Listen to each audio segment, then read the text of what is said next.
Всем привет! Сегодня будет производиться замена стоек стабилизатора. Покажу, как, чего и что откручивать. Скидываем вот этот вот провод от датчика АБС, откручиваем две гайки на 17.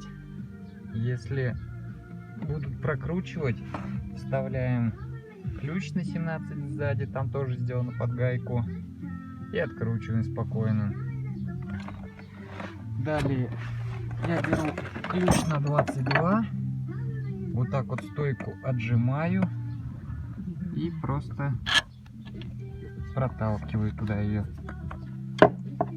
И все.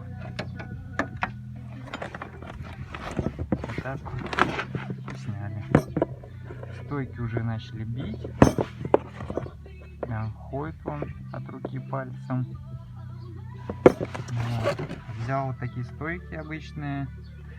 Это вроде, не помню как называется, СВР, что ли, точно не помню.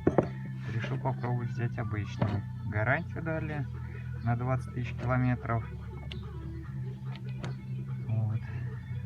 Сейчас установим, дальше посмотрим. Всем спасибо.